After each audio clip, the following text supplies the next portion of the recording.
मिलावट के बारे में बताएंगे। भारत की food safety and standards authority की एक नई रिपोर्ट के मुताबिक भारत के प्रमुख राज्यों में बिकने वाली सब्जियों में से औसतन 10% सब्जियां जहरीली हैं, यानी ये खाने योग्य नहीं है। ये एक ऐसी खबर है जो भारत के लगभग हर व्यक्ति को, हर नागरिक को, हर परिवार को प्रभावित करती है।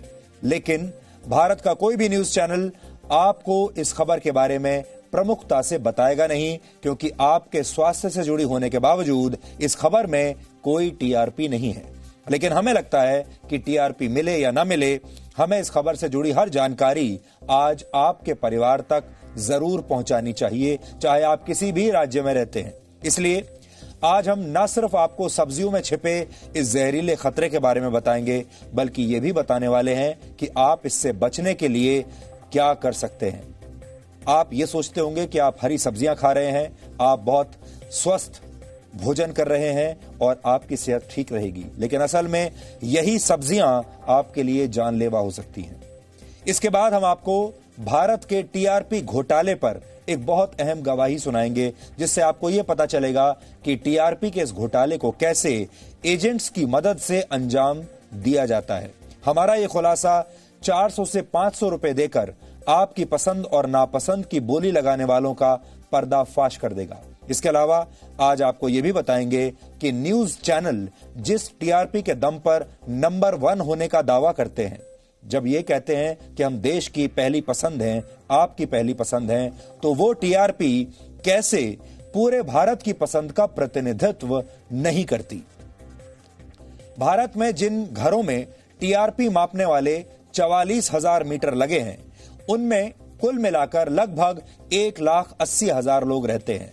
भारत में न्यूज चैनल्स के विज्ञापन का बाजार 3600 करोड़ रुपए का है, यानी न्यूज देखने वाले इस हर व्यक्ति की कीमत लगभग 2 लाख रुपए है, क्योंकि ये 1,80,000 लोग ही ये तय करते हैं कि भारत में कौन सा चैनल नंबर 1 है, कौन सा नंबर 2 है, भारत के लोग क्या देखते हैं, क्या पसंद करते हैं, क्या नापसंद करते हैं। सोचिए, सिर्फ 44,000 घर ये तय कर देते हैं, और इन्हीं लोगों की पसंद और नापसंद के आधार पर आपको, यानी देश के 135 करोड़ लोगों को तमाम खबरें दिखाई जाती हैं। इतना ही नहीं, न्यूज चैनल्स की टीआरपी सिर्फ घर के पुरुष मुखिया की पसंद के आधार पर ही तय होती है, यानी जो मुखिया होता है घर का, हेड ऑफ द फैमिली, जो कि हमारे देश में ज्यादातर पुरुष होते हैं, उनकी पसंद के आधार पर खबरें तय होती हैं।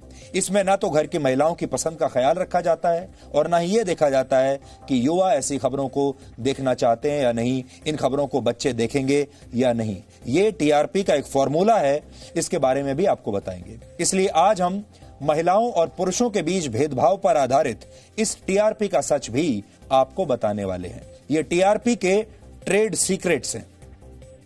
और आखिर में हम जम्मू में जमीन जिहाद की बात करेंगे, जिसके केंद्र में था रोशनी एक्ट।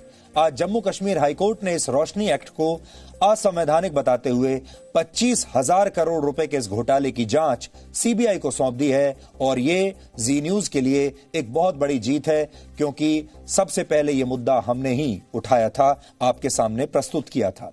वर्ष 2001 में बने इस कानून के तहत जम्मू कश्मीर में करोड़ों रुपए की सरकारी जमीन को कौड़ियों के भाव बेच दिया गया था, और इसके जरिए जम्मू कश्मीर की आबादी को, यानी डेमोग्राफी को बदलने की कोशिश की गई थी, क्योंकि एक खास वर्ग को ये जमीनें दी गई थी। इसी साल मार्च के महीने में जब हमने आपको ये खबर दिखाई थी, हमने उसका नाम दिया था जमीन जिहाद।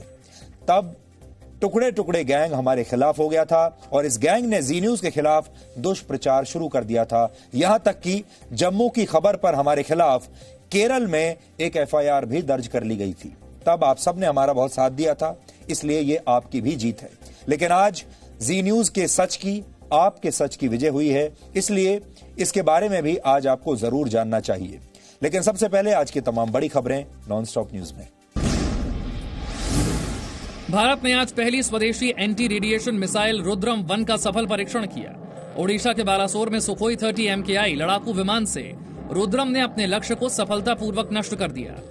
रुद्रम 1 को defence research and development organisation यानी DRDO ने भारतीय वायुसेना के लिए तैयार किया है। ये मिसाइल किसी भी तरह के सिग्नल और रेडिएशन को पकड़ने में सक्षम है। रुद्रम 1 मिसाइल दुश्मन के रडार, संचार साइट और रेडियो फ्रीक्वेंसी निकालने वाले टारगेट पर हमला कर सकती है। यानी इसके हमले से दुश्मन देश की सैन्य संचार व्यवस्था ध्वस्त हो सकती है। इतना ही नहीं, Rudram missile air defence system को चकमा देने में सक्षम है। ये मिसाइल पैसिव होमिंग हेड और INS GPS नेविगेशन से लैस है। रुद्रम 1 मिसाइल की रफ्तार आवाज की रफ्तार से 2 गुनी तेजी से लक्ष्य पर वार करने में सक्षम है। राजस्थान के करौली में एक पुजारी को जिंदा जलाए जाने के मामले में एक आरोपी को गिरफ्तार कर लिया गया है, लेकिन 5 फरार हैं। जमीन विवाद में पुजारी बाबूलाल वैष्णव को 7 अक्टूबर को पेट्रोल डालकर जला दिया गया था। कल जयपुर में उनकी मौत हो गई। मुख्यमंत्री अशोक गहलोत ने कहा कि दोषियों को बख्शा नहीं जाएगा। सपोटरा करौली में बाबूलाल वैष्णव जी की हत्या अत्यंत दुर्भाग्यपूर्ण एवं निंदनीय है। सभ्य समाज में ऐसे कृत्य का कोई स्थान नहीं है। प्रदेश सरकार इस दुखद समय में शोकाकुल परिजनों के साथ है। घटना के प्रमुख आरोपी को गिरफ्तार कर लिया गया है। कार्रवाई जारी है। वारदात को लेकर बीजेपी ने राजस्थान की कानून व्यवस्था पर सवाल उठाए हैं। कल बीजेपी सांसदों का प्रतिनिधिमंडल पुजारी के परिवार से मिलने जाएगा। सूचना प्रसारण मंत्री प्रकाश जावड़ेकर ने कहा कि राहुल गांधी को अब राजस्थान जाना चाहिए। राहुल गांधी को बाकी भारत दर्शन करने के बजाय राजस्थान के जिले जिले में जाना चाहिए और वहां ये अपने सरकार से या तो इस्तीफा ले ले या सुधारने के लिए कवायद करे। इस बीच करौली धौलपुर से सांसद मनोज राजौरिया ने पुजारी के परिवार को 50 लाख रुपए मुआवजा और परिवार के सदस्य को सरकारी नौकरी देने की मांग की है। NIA ने भीमा कोरेगांव मामले में 8 लोगों के खिलाफ चार्जशीट फाइल कर दी है। राष्ट्रीय जांच एजेंसी ने 8 महीने पहले इस मामले की जांच शुरू की थी। NIA की चार्जशीट में गोवा इंस्टीट्यूट ऑफ मैनेजमेंट के प्रोफेसर आनंद तेल तुंबड़े, सामाजिक कार्यकर्ता गौतम नवलखा, दिल्ली विश्वविद्यालय के एसोसिएट प्रोफेसर हनी बाबू, कबीर कला मंच के सागर गोरखे, रमेश गायछोर और उनकी पत्नी ज्योति जगताप के अलावा फादर स्टेन स्वामी और मिलिंद तेल तुंबड़े के नाम शामिल हैं। जनवरी 2018 में भीमा कोरेगांव में भड़की हिंसा के दौरान आगजनी और तोड़फोड़ हुई थी। हिंसा में एक व्यक्ति की मौत हुई थी और कई लोग जख्मी हो गए थे।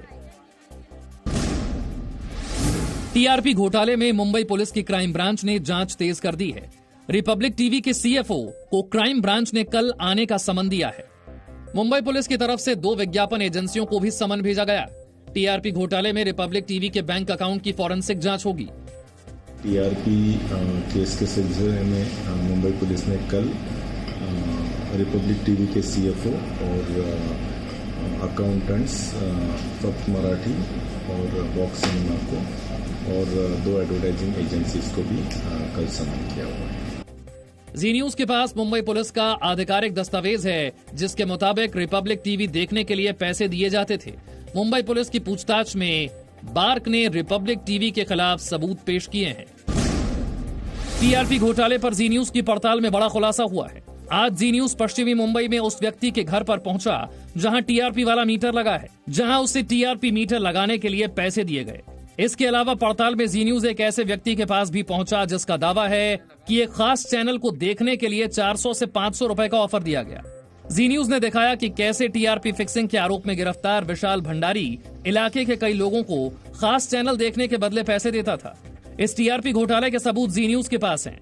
जी न्यूज को एक गवाह ने दिखाया कि पिछले साल टीवी देखने के लिए उसके गूगल पे अकाउंट में 6 बार पैसे आए। TRP घोटाले के बीच सूचना और प्रसारण मंत्रालय ने सभी प्राइवेट टेलीविजन चैनलों के लिए एडवाइजरी जारी की है। मंत्रालय ने कहा है, टेलीविजन चैनल झूठे, अर्ध सत्य, अश्लील और किसी व्यक्ति या समूह को लेकर आपत्तिजनक सामग्री का प्रसारण न करें। Television channel cable television network regulation act 1995 के तहत जो प्रोग्राम कोड है उसका पूरी तरह से पालन करें। किसी व्यक्ति, समूह, समाज के किसी वर्ग, आम लोगों या देश की आलोचना करने, लांछन लगाने या अपमानित करने वाली सामग्री का प्रसारण न हो। सूचना और प्रसारण मंत्रालय की ये सलाह अभिनेत्री रकुल प्रीत सिंह की याचिका को देखते हुए आई है, जिसमें सुशांत ड्रग्स मामले की जारी जांच के दौरान बदनाम करने के लिए कार्यक्रम चलाए जाने का आरोप है। पश्चिम बंगाल में राजनीतिक हत्याओं के खिलाफ बीजेपी ने आज भी प्रदर्शन किया। कोलकाता में बीजेपी ने कैंडल मार्च निकाला और ममता सरकार के खिलाफ नारेबाजी की। इन प्रदर्शनों को लेकर बीजेपी महासचिव कैलाश विजयवर्गीय और मुकुल रॉय समेत 20 नेताओं पर कई धाराओं में मामला दर्ज कर लिया गया है। तो मैं ये पूछना चाहता हूं कि एक प्रदेश में 2 कानून कैसे हैं? और अगर हम पे किया तो हमें न्यायपालिका पे विश्वास है। हम न्यायपालिका में जाएंगे और हमें मालूम है कि पुलिस ने कितनी ज्यादतियां की है। पश्चिम बंगाल की कानून व्यवस्था पर राज्यपाल जगदीप धनखड़ ने आज फिर से सवाल उठाए। राज्यपाल ने कहा कि बिगड़े हालात का ममता सरकार को अंदाजा तक नहीं है। कि law and order situation in the West Bengal is very alarming. We have terror outfits like al-Qaeda. Jammu Kashmir में 25,000 करोड़ रुपए के रोशनी भूमि घोटाले की जांच अब सीबीआई करेगी। जम्मू कश्मीर की चीफ जस्टिस गीता मित्तल और जस्टिस राजेश बिंदल की अध्यक्षता में गठित डिवीजन बेंच ने मामले की जांच सीबीआई को देने का निर्देश जारी किया। जिस कानून के तहत इस घोटाले को अंजाम दिया गया था, उस कानून को असंवैधानिक डिक्लेयर कर दिया। उस कानून के असंवैधानिक डिक्लेयर होते ही उसके तहत जितने भी मालिकाना हक सरकारी जमीन के एनक्रोचर्स को दिए गए थे, वो सब कैंसिल हो गए। उन्हें इलीगल वॉइड एब इनिशियो डिक्लेयर कर दिया गया है। जम्मू कश्मीर में 20 लाख कनाल सरकारी भूमि पर नेताओं, पुलिस अधिकारियों, नौकरशाहों, राजस्व अधिकारियों के अवैध कब्जे को जायज बनाने के लिए रोशनी एक्ट बनाया गया, जिसमें करोड़ों रुपए की जमीन बहुत कम दामों पर दे दी गई। कल हमने आपको खबरों में मिलावट के बारे में बताया था, लेकिन आज हम आपको आपके खाने में मिलावट के बारे में बताएंगे। भारत की food safety and standards authority की एक नई रिपोर्ट के मुताबिक भारत के बड़े बड़े और प्रमुख राज्यों में बिकने वाली सब्जियों में 2% से लेकर 25% तक सब्जियां जहरीली हैं, यानी ये आपके खाने लायक नहीं है। ये एक ऐसी खबर है जो भारत के लगभग हर व्यक्ति को और हर परिवार को प्रभावित करती है, लेकिन भारत का कोई भी न्यूज चैनल शायद आपको इसके बारे में बताएगा नहीं, क्योंकि आपके स्वास्थ्य से जुड़ी होने के बावजूद इस खबर में कोई टीआरपी नहीं है। ये न्यूज चैनल की हेडलाइन नहीं बनेगी।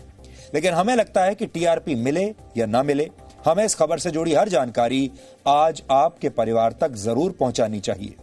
Food safety and standards authority की देशव्यापी इस जांच में यह पता चला कि बाजार में बिकने वाली 9.5% सब्जियां खाने योग्य नहीं है, क्योंकि इन सब्जियों में लेड और कैडमियम जैसे हानिकारक हैवी मेटल्स की मात्रा तय सीमा से 2 से 3 गुना ज्यादा पाई गई है।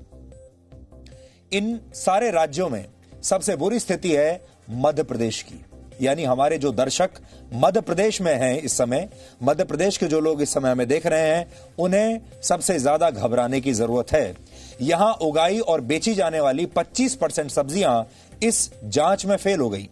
दूसरे नंबर पर छत्तीसगढ़ है, जहां 13% सब्जियों में हानिकारक तत्व पाए गए, और इसके बाद बिहार, चंडीगढ़, महाराष्ट्र, राजस्थान, झारखंड, पंजाब और दिल्ली का नंबर आता है। यानी अगर आप इन सारे राज्यों में रहते हैं तो भी आपको घबराने की जरूरत है। इन राज्यों में उगाई जाने वाली और बेची जाने वाली कितने प्रतिशत सब्जियां इस जांच में फेल हो गईं, उसका आंकड़ा इस समय आपके टेलीविजन स्क्रीन पर है। आप देख लीजिए, जिस जिस राज्य में आप रहते हैं उसके हिसाब से यह आंकड़ा हम आपके सामने रख रहे हैं। मध्य प्रदेश का आंकड़ा है आपके सामने दिल्ली का आंकड़ा है, छत्तीसगढ़ का है, बिहार का है, चंडीगढ़ का है। चंडीगढ़ में भी 8.2% सब्जियां खाने के लायक नहीं है। इस अध्ययन के दौरान पूरे देश को 5 जोन्स में बांटा गया। इनमें से सिर्फ साउथ जोन यानी दक्षिण जोन से लिए गए सभी नमूने जांच में पास हुए हैं। इसका मतलब है कि जो साउथ इंडिया है, दक्षिण भारत, वहां की सब्जियां बिल्कुल ठीक थी, वहां की सब्जियां खाने लायक पाई गई हैं, वो वहां के सभी नमूने जांच में पास हो गए। जबकि मध्य, पूर्वी, पश्चिमी और उत्तरी जोन में 5 से लेकर 15% तक सब्जियां जहरीली पाई गई। इस स्टडी के दौरान देश भर से पत्ते वाली, फल वाली और जमीन के नीचे उगने वाली सब्जियों के 3,300 से ज्यादा सैंपल्स लिए गए थे। इनमें से 306 यानी लगभग 9% सैंपल्स किसी न किसी पैमाने पर फेल हो गए। जो 306 सैंपल्स फेल हुए हैं, उनमें से 260 में लेड की मात्रा तय सीमा से बहुत ज्यादा पाई गई। पत्ते वाली सब्जियों को छोड़ दिया जाए तो बाकी सब्जियों में भी लेड की मात्रा 100 माइक्रोग्राम प्रति किलो से ज्यादा नहीं होनी चाहिए, लेकिन मध्य प्रदेश में बिकने वाले टमाटर में 600 माइक्रोग्राम और भिंडी में 1000 माइक्रोग्राम तक लेड पाया गया। लेड के अलावा देश भर में खाई जाने वाली इन सब्जियों में कैडमियम, आर्सेनिक और मर्करी जैसे तत्व भी पाए गए हैं जो आपके शरीर के लिए खतरनाक हैं। अब आप सोच रहे होंगे कि भारत तो हमेशा से एक कृषि प्रधान देश रहा है, यहां हजारों वर्षों से प्राकृतिक माहौल में सब्जियां उगाई जाती हैं, तो फिर आखिर सब्जियों में यह जहर आया कहां से? और आपके दिमाग में यह बात भी आ रही होगी, आज तक सारे डॉक्टर आपको यही बताते हैं, किताबों में आपने यही पढ़ा है, बड़े बुजुर्ग आपको यही बताकर गए हैं कि ज्यादा से ज्यादा सब्जियां खाओ, ज्यादा से ज्यादा हेल्दी फूड खाओ, और सबसे स्वस्थ खाना हमारे भोजन जो माना जाता है हमारे यहाँ, वो होता है हरी सब्जियों का। लेकिन ये हरी सब्जियां ही अब आपकी जान ले लेंगी। इसका जवाब यह है कि सब्जियों में ये जहरीले तत्व कीटनाशकों के इस्तेमाल से आते हैं। यानी जहां ज्यादा कीटनाशक, खतरनाक कीटनाशक इस्तेमाल किए जा रहे हैं, वहां की सब्जियां ठीक नहीं है। मिट्टी में आई खराबी और गंदे पानी से खेती करने पर भी इस तरह का जहर सब्जियों में आ जाता है। यानी जो खेती गंदे पानी से हो रही है, जहां सिंचाई गंदे पानी से की जा रही है, वहां की जो पैदावार है वो भी आपको बीमार कर सकती है। ये देश के किसी एक शहर या गांव की कहानी नहीं है, बल्कि ये हमारे पूरे देश की कहानी है, चाहे आप कहीं भी रहते हैं, खेती कहीं भी करते हो।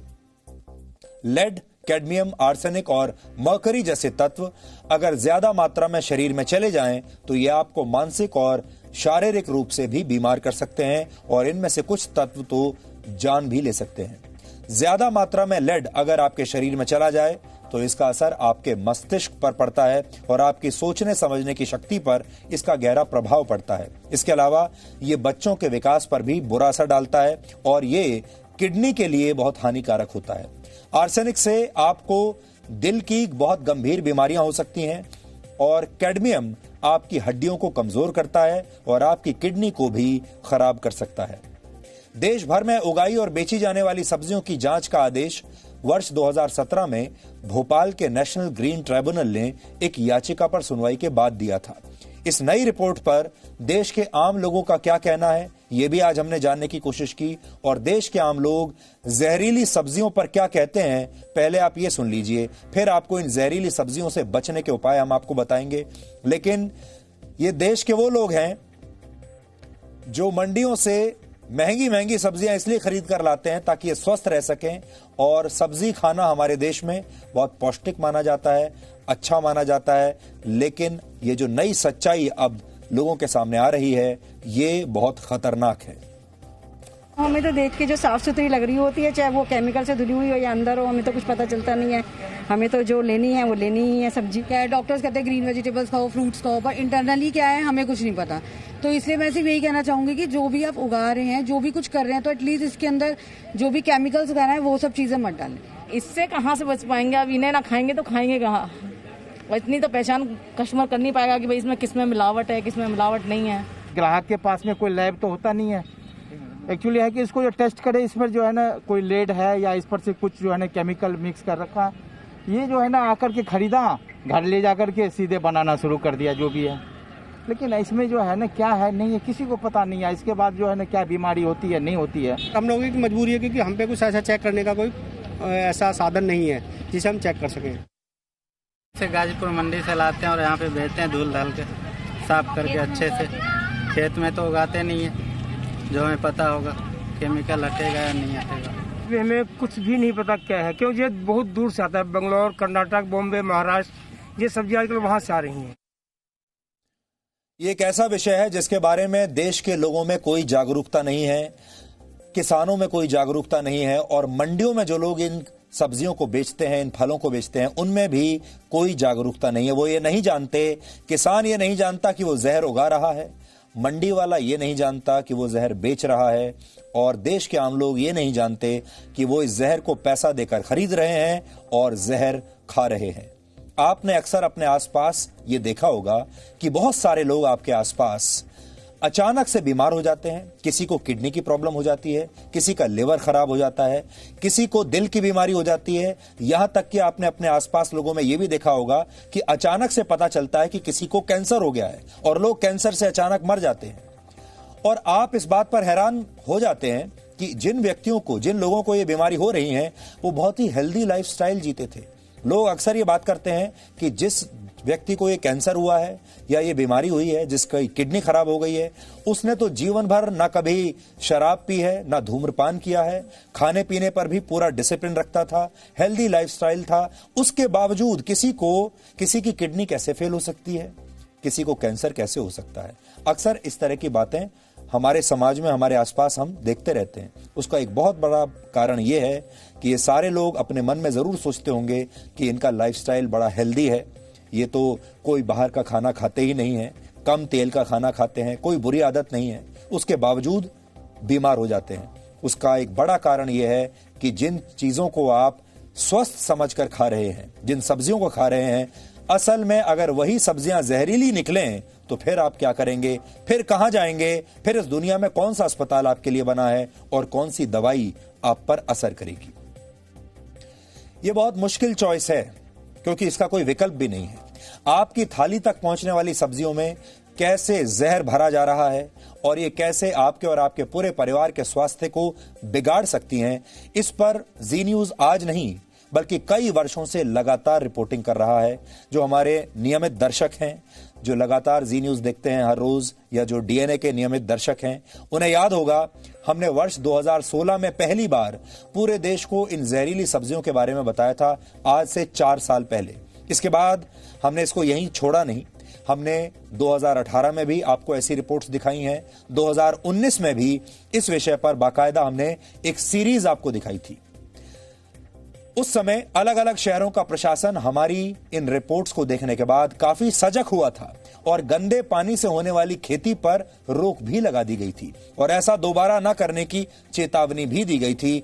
लेकिन जैसा कि आप सब जानते हैं, हमारे देश में शासन और प्रशासन सब चलता है वाली सोच के आधार पर काम करते हैं। मीडिया में कोई खबर आ जाती है तो प्रशासन थोड़ा सा चुस्त हो जाता है कुछ महीनों के लिए और उसके बाद सब कुछ ऐसे ही चलने लगता है। हमने आपको यह भी बताया था कि दिल्ली और आसपास जहां यमुना का जो जहरीला पानी है, वहां खेती में उस जहरीले पानी को जहां इस्तेमाल किया जाता है, वहां की सब्जियां भी जहरीली हैं।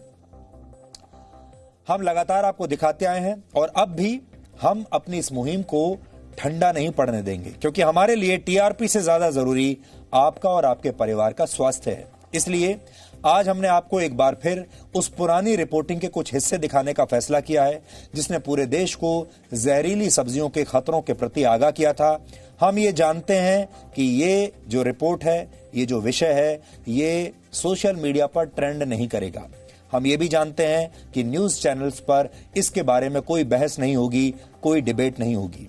हम ये भी जानते हैं कि हमारे देश के जो बड़े बड़े राजनीतिक दल हैं, पॉलिटिकल पार्टियां हैं, उनके नेता इन विषयों पर कभी कोई बयान जारी नहीं करेंगे, कभी कुछ नहीं कहेंगे। अगर धर्म के आधार पर कोई बात होती, जाति के आधार पर कोई बात होती, कोई ऐसी बात होती जिससे इन नेताओं के वोट बैंक पर सीधा असर पड़ता हो, तब तो वो इन मुद्दों को उठाएंगे। लेकिन आपने देखा होगा ये सारे मुद्दे ऐसे होते हैं जिन्हें हम अपनी भाषा में कहते हैं नॉन पॉलिटिकल।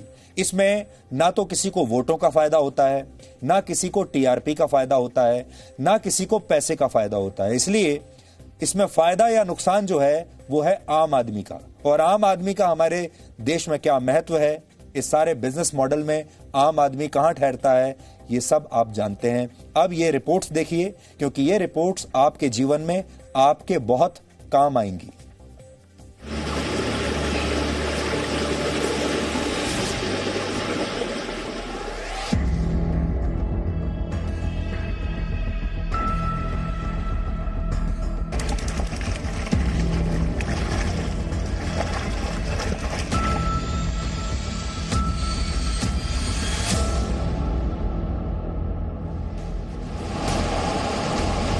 दो 2016 में हमने आपको बताया था कि कैसे गंदी और प्रदूषित नदियों के किनारे उगने वाली सब्जियां घर घर में कैंसर बांट रही हैं।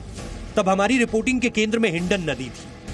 हमें आपकी सेहत का हमेशा ख्याल रहता है और इसीलिए डीएनए में हम अक्सर आपको जागरूक करने वाले विश्लेषण दिखाते रहते हैं। ये पंप यहाँ लगा हुआ है, इसी पंप से आसपास के खेतों में सिंचाई होती है। जो फसल खड़ा होता है उनको सींचा जाता है, उन फसलों में पानी इसी जहरीली नदी का पहुंचता है। जब ये पता है तो डर नहीं लगता कि इससे सिंचाई करने के बाद हम या तो खुद खाएं या जो भी खाए उसकी हालत क्या होगी। गांव की जो हालत है वही हालत कुछ दिनों में हो जाएगी। तो लगता है, लेकिन क्या करें साहब, इसके अलावा हमारे पास और कोई जरिया भी तो नहीं, हम कहाँ से पैदा करें जब उस सब्जी तो खानी है, इसी को खाते हैं। कैसे पश्चिमी उत्तर प्रदेश के 6 जिलों में बसे करीब 154 गांवों की आबादी कैंसर वाला धीमा जहर खाने पर मजबूर है, क्योंकि उसके पास इसके अलावा कोई दूसरा विकल्प है ही नहीं। ये सर कैंसर हुआ था, कैंसर का ऑपरेशन कराया, डॉक्टर ने बताया कि ये पानी प्रदूषण की वजह से सब कुछ हुआ।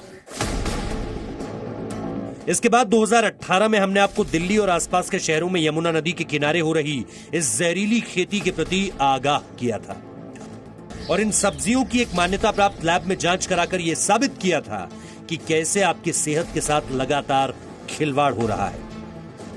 टेस्ट रिपोर्ट से यह साफ था कि जमीन पर उगाई जाने वाली सब्जियां नहीं बल्कि जहर थी, जो सीधे सीधे आपकी थाली में पहुंच रहा था। रूह कपा देने वाली इन रिपोर्ट्स को देखकर यकीन करना मुश्किल था, लेकिन इन सब्जियों का सच यही है। हमें यह तो पता चल गया था कि इन सब्जियों में जो हैवी मेटल्स थे वो सैकड़ों गुना ज्यादा थे, लेकिन आपको यह बात समझानी जरूरी थी इन लेड, आर्सेनिक और कैडमियम जैसे तत्वों के नुकसान क्या है और ये आपके शरीर को क्या नुकसान पहुंचा सकते हैं। फर्टिलाइजर, इंसेक्टिसाइड, दो चीजों पे बात होती है। फर्टिलाइजर की मात्रा ज्यादा हो गई या सरफेस पे इंसेक्टिसाइड है, मैं कहता हूं उसको भी निकालना आसान है। सब्जियों का अच्छी क्लीनिंग हो जाए, छिलका उतार दे तो इंसेक्टिसाइड सरफेस से निकल जाएगा। इनका क्या करेंगे? सब्जियों के एक एक सेल्स, एक एक कोशिकाओं के अंदर जहर भरा हुआ है, किसको निकालेंगे, कैसे निकालेंगे? पुराने जमाने में राजा के तंत्र में, राजतंत्र जब था तो आर्सेनिक दे के स्लो डेथ की तरफ ले जाया जाता था किसी भी अपराधी को। ये आपके पास भी यही है आर्सेनिक। आपने अपराध नहीं किया, लेकिन आपको स्लो पॉइजन खाने पे मजबूर कर दिया गया क्योंकि आप दिल्ली में रहते हैं। 2018 की हमारी रिपोर्ट देखने के बाद दिल्ली सरकार ने यमुना के किनारे होने वाली खेती पर रोक लगा दी और इस संदर्भ में चेतावनी भी जारी की थी, लेकिन कुछ दिनों बाद ही सब कुछ पुराने ढर्रे पर लौट आया। इसलिए 2019 में हमने फिर से इस देश का ध्यान इस मुद्दे की तरफ खींचा। जितने कैडमियम हो गए, लेड हो गया या बाकी, तो दे आर जो हमारे बॉडी के ऊपर बोन मैरो है, जहाँ पे ब्लड बनता है, किडनी और इम्पॉर्टेंट और ऑर्गन सिस्टम जो है उनके ऊपर ये अफेक्ट करता है और उनको परमानेंट डैमेज कर देता है। एंड ये जो है स्लो पॉइजन की तरह से काम करता है, जो कि आपको इमीडिएटली पता नहीं चलेगा, but over period of time आपको पता चलेगा कि हाँ मेरा गुर्दा खराब हो गया, या मेरा ब्लड नहीं बन रहा शरीर में, या मेरे को खून की कमी हो गई। जब हम पूरे देश को इस खतरे के प्रति सावधान कर रहे थे, तभी इस बीच वर्ष 2017 में भोपाल के नेशनल ग्रीन ट्रिब्यूनल ने देश भर से सब्जियों के सैंपल के जांच करने के आदेश FSSAI को दिए। टोटल 3,332 सैंपल कलेक्ट किए और इनफैक्ट कुछ सैंपल्स हमने फार्म गेट से भी लिए, खाली मंडी से नहीं लिए। कुछ सैंपल्स 118 सैंपल्स फार्म गेट से भी कलेक्ट किए गए, तो उसमें से पाया गया कि 306 सैंपल हमारे जो प्रदूषित थे, जिसमें मेटल कंटामिनेशन देखा गया। और उसमें सबसे ज्यादा जो हमारा देखा गया, जो हमने मेनली जो देखे जिसमें हमारे लिमिट्स फिक्स्ड हैं, लाइक परमिसेबल लिमिट्स जिसमें FSSAI ने दिए हुए हैं, लाइक लेड है, कैडमियम है, आर्सेनिक है और मरकरी।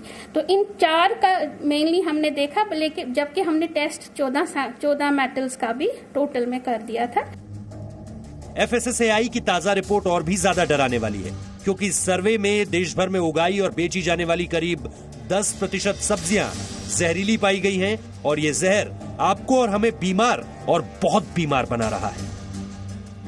अमित प्रकाश के साथ ब्यूरो रिपोर्ट, जी मीडिया।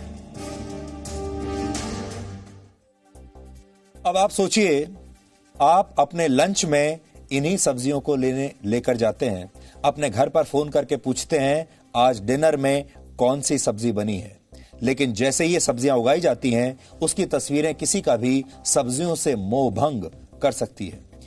अब सवाल यह है कि आप जहरीली सब्जियों से बच कैसे सकते हैं, क्योंकि आपने यह भी देखा होगा कि न्यूज चैनल्स आपको डराते तो बहुत हैं, लेकिन आपको कभी सॉल्यूशन नहीं बताते, आपको यह नहीं बताते कि अब आप क्या करें, सिर्फ आपको डराकर छोड़ देते हैं। तो आज हम आपको सॉल्यूशन भी बताते हैं। तो यह कैसे पता लगा सकते हैं आप कि जो सब्जियां आप खा रहे हैं वो सुरक्षित हैं या नहीं। जो जहर सब्जियों को उगाए जाने के दौरान उनके अंदर पहुंचता है, उसका घर बैठे पता लगाना असल में पूरी तरह संभव नहीं है। यह काम सिर्फ किसी लैब में हो सकता है और इससे बचने का एक ही तरीका है और वो ये कि आप ज्यादा से ज्यादा ऑर्गेनिक तरीके से उगाई गई सब्जियों का इस्तेमाल करें।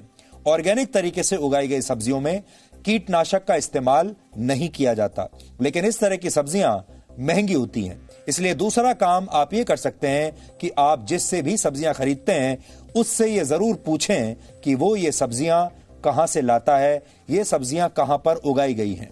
थोड़ी सी जांच के बाद आपको यह पता चल जाएगा कि ये सब्जियां प्रदूषित नदियों के किनारे उगाई गई हैं या नहीं। आप जिस भी शहर में रहते हैं और अगर आपको लगता है कि आपके शहर में कुछ प्रदूषित नदियां हैं या कुछ प्रदूषित नाले हैं और उनके आसपास कुछ खेत हैं जहां पर सब्जियां उगाई जा रही हैं, तो उन सब्जियों से आपको सावधान रहना चाहिए, क्योंकि गंदे पानी में उगाई गई सब्जियां आपको बीमार कर सकती हैं, पहली बात ये। और जहां ज्यादा केमिकल्स का इस्तेमाल हुआ है वो भी आपके शरीर को नुकसान पहुंचा सकता है।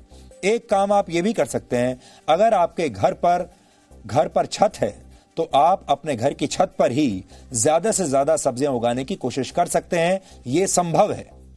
हालांकि यह प्रक्रिया आसान नहीं होगी और इसमें थोड़ा सा खर्चा भी आएगा, लेकिन अगर आप थोड़ी सी मेहनत कर सकते हैं तो आप जहरीली सब्जियां खाने से हमेशा के लिए बच जाएंगे। इसलिए अगर आपके घर में थोड़ा सा भी स्पेस है या अगर आपके घर पर छत है तो उसका प्रयोग कीजिए। सब्जियां आपके घर तक पहुंचने की प्रक्रिया के दौरान भी दूषित हो जाती हैं। उन्हें खाना भी आपके स्वास्थ्य के लिए हानिकारक होता है। इसलिए आप सब्जियों को पकाने से पहले उन्हें काफी देर तक और अच्छी तरह से धोएं। आप चाहें तो इन सब्जियों को कुछ देर के लिए नमक के पानी में डुबोकर रख सकते हैं। इससे सब्जियों पर चिपके कई हानिकारक तत्व अलग हो जाएंगे, छूट जाएंगे। आप सब्जियों को छीलकर उसे पानी और बेकिंग सोडा से भी धो सकते हैं। सब्जियों को धोते हुए गर्म पानी का इस्तेमाल करें, इससे सब्जियों पर लगी गंदगी आसानी से साफ हो सकती है।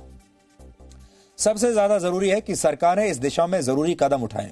नदियों को प्रदूषण मुक्त किया जाए और जब तक ऐसा नहीं हो जाता तब तक दूषित नदियों के पानी से खेती करने पर पूरी तरह रोक लगाई जाए। सरकार चाहे तो किसानों को कीटनाशक के इस्तेमाल से बचने की सलाह दे सकती है। इसके लिए सरकारों को किसानों को यह समझाना पड़ेगा कि वो कैसे बिना कीटनाशक के अपनी सब्जियों को सुरक्षित रख सकते हैं।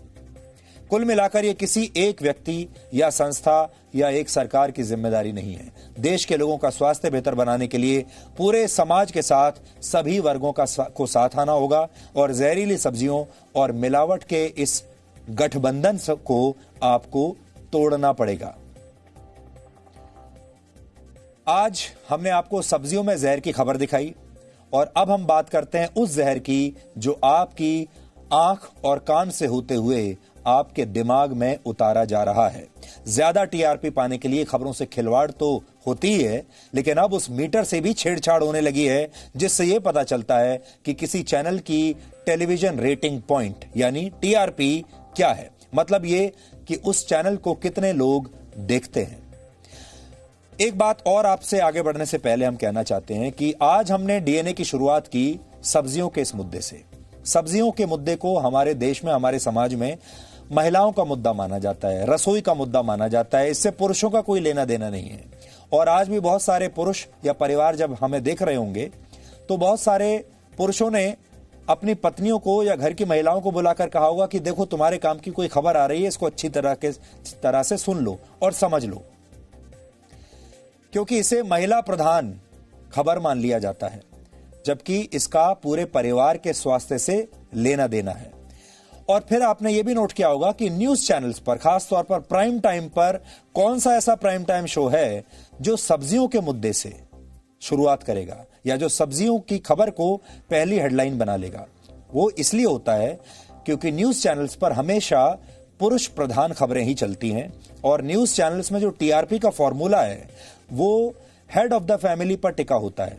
जो ये माना जाता है टीआरपी के फॉर्मूले में कि खबरों को घर के जो पुरुष हैं, पुरुष सदस्य, और वो भी जो 25 साल से ऊपर के पुरुष हैं, वही न्यूज देखते हैं। महिलाएं न्यूज नहीं देखती, बच्चे न्यूज नहीं देखते और जो हमारे देश के युवा हैं वो भी न्यूज नहीं देखते। इसलिए जो न्यूज का पूरा की पूरा कंटेंट है वो पुरुषों पर आधारित है, वो पुरुष प्रधान है और इसीलिए महिलाओं ने खबरों को देखना छोड़ दिया। यही सबसे बड़ी चुनौती है। कल मुंबई पुलिस ने एक प्रेस कॉन्फ्रेंस करके बताया था कि चैनलों की, न्यूज चैनल्स की जो रेटिंग होती है उसमें घोटाला हो रहा है। इस मामले में रिपब्लिक टीवी समेत 3 चैनलों का नाम सामने आया था। बाद में एक बात और सामने आई जो कि कल मुंबई पुलिस ने नहीं बताई थी, या समझ लीजिए कि शायद छिपा ली थी, और वो बात यह थी कि इस मामले की शिकायत में इंडिया टुडे टीवी का नाम था। लेकिन यह बात कल मुंबई पुलिस ने बताई नहीं। मुंबई पुलिस ने उसका नाम अपनी प्रेस कॉन्फ्रेंस में लिया नहीं। आज हमने मुंबई पुलिस से औपचारिक रूप से यह पूछा कि इस पूरे मामले में किस किस के नाम हैं, और मुंबई पुलिस ने हमें एक स्पष्टीकरण दिया है जो हम आपके सामने आज रखना चाहते हैं। जी न्यूज ने कभी आपको भटकाने की कोशिश नहीं की, जो सच है वही बताया है। तो अब एक सच ये भी सुन लीजिए। मुंबई पुलिस ने हमें बताया, उनका बयान मैं आपको पढ़कर बता रहा हूं। उन्होंने लिखा है, हमें मिली शिकायत में इंडिया टुडे टीवी का नाम लिया गया था। जब हमने एफआईआर दर्ज करके जांच शुरू की तो इंडिया टुडे टीवी के खिलाफ कोई सबूत नहीं मिला, लेकिन जांच के दौरान हमें रिपब्लिक टीवी के साथ 2 और चैनल, बॉक्स सिनेमा और फक्त मराठी, यानी कुल मिलाकर 3 चैनलों के खिलाफ सबूत मिले। बॉक्स सिनेमा और फक्त मराठी चैनल से जुड़े 2 लोगों की गिरफ्तारी हो चुकी है, जबकि तीसरे चैनल यानी रिपब्लिक टीवी को लेकर आगे की जांच जारी है। तो आज जब मुंबई पुलिस से हमने ये पूछा, स्पष्टीकरण मांगा, क्योंकि कल रात तक जो खबरें आ रही थी वो अपुष्ट खबरें आ रही थी, और हम आपके सामने वही खबरें दे सकते हैं जो पुष्ट हों। तो पुष्ट खबर यह है कि इसमें घोटाले में जब शिकायत आई थी तो शिकायत में और एफआईआर में इंडिया टुडे टीवी का ही नाम था, लेकिन जांच में वो नाम बाहर निकल गया। टीआरपी घोटाले की इस खबर में जितने भी पक्ष हैं, सबके अपने अपने दावे हैं, लेकिन हर कोई सच का अपना अपना संस्करण सुना रहा है। जैसे हमारे देश में 400 न्यूज चैनल हैं और हर खबर के 400 अलग अलग सच के संस्करण हवा में घूमते रहते हैं। हर चैनल आपको यही कहता है कि वही सच बता रहा है, और हर चैनल आपको यही कहता है कि इंसाफ के लिए वही लड़ाई लड़ रहा है। हर चैनल एक दूसरे को दोषी बताने में भी जुटा हुआ है इस समय। इस सब के बीच तथ्य और सत्य कहीं दबकर रह गए हैं। सारे देश के न्यूज चैनल्स अब आपस में लड़ रहे हैं, और जो बड़ी बात है उसे शायद भूल गए हैं। जो बड़ी बात है वो है हमारे देश के दर्शकों के साथ, यानी आपके साथ होने वाला धोखा। और बड़ी बात यह है कि जिस बिजनेस मॉडल को न्यूज चैनल्स फॉलो कर रहे हैं, उस बिजनेस मॉडल में सेंध लगी हुई है, उसमें कुछ ना कुछ गड़बड़ी है। इसलिए सारे न्यूज चैनल्स को मिलकर बैठकर यह बात सोचनी चाहिए कि अपने कंटेंट को कैसे साफ सुथरा बना सकते हैं, अपने आप को कैसे साफ सुथरा बना सकते हैं, और कैसे दर्शकों से दोस्ती कर सकते हैं, कैसे इस तरह की खबरें दर्शकों को दिखा सकते हैं जिससे कि पूरे के पूरे परिवार बैठकर एक साथ उन न्यूज चैनल्स को देखें। यानी एक अंग्रेजी में शब्द होता है टॉक्सिक।